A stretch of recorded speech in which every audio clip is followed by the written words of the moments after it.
ये बात बिल्कुल सही है भाइयों और बहनों कि देर आए दुरुस्त आए, लेकिन जब भी आए अच्छे से आए। और यदि किसी ने कोई गलती नहीं की है तो उस देश की अदालत उसको बिल्कुल उसी तरह से न्याय दे जैसे कि एक न्याय होता है। देखिए, घंटी भी बज रही है मंदिर की। और इसके पहले मैं आगे बताऊं, मैं आप सभी से निवेदन करना चाहता हूं कि इस चैनल को जरूर सब्सक्राइब करें और लाइक करें। आज मैं बात कर रहा हूँ मायावती जी का, जिन्होंने एक तरह से राजनीति में गदर मचा दिया है। और अब उनके पास एक ऐसा मुद्दा आ गया है जिस पर लोग उनको घेरा करते थे, लेकिन अब पूरा का पूरा सिनेरियो उल्टा पड़ता दिख रहा है।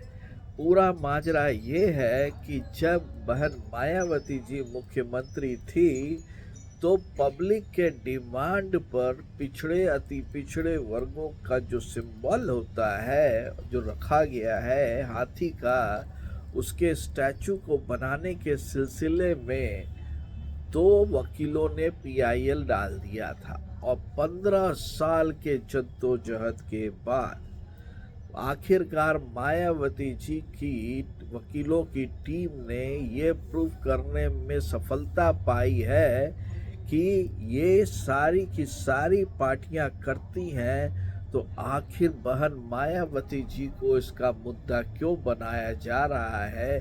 और उसमें सबसे बड़ा जो मुद्दा है, वो मुद्दा उसमें उन्होंने उठाया कि आप भाई सरदार पटेल जी को ले लीजिए या इंदिरा गांधी को या राजीव गांधी को, सभी की मूर्तियां बनी हुई है, तो हमारे हाथी की मूर्तियां बनवाना या नहीं तो काशी राम जी की मूर्ति बनवाना, इसमें क्या बुराई है?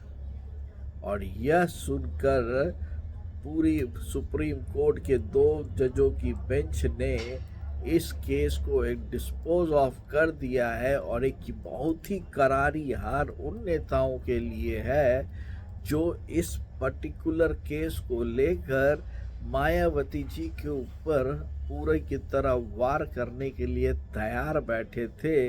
लेकिन अब यह उल्टा पड़ गया है कि वो अपनी समय में भी जब सरकार में थी, उन्होंने धन का दुरुपयोग नहीं किया, लेकिन अपने राज्य के लोगों की इच्छा की पूर्ति के लिए वह पैसे खर्च किए।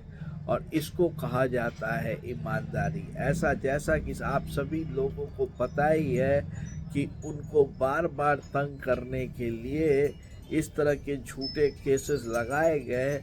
लेकिन मैं दाद देता हूँ और साथ में बहन मायावती जी को बहुत ही शुभकामना देता हूँ कि उन्होंने जिस तरह से धैर्य रख के इस केस को लड़ा और जीता।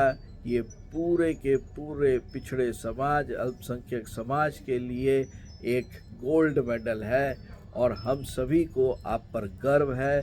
जय भीम। और मैं सभी जय भीम भाइयों और बहनों से यह गुजारिश करना चाहता हूँ कि इस चैनल को ज़रूर लाइक करें, सब्सक्राइब करें और शेयर करें। तब तक के लिए आप सभी को बहुत बहुत धन्यवाद।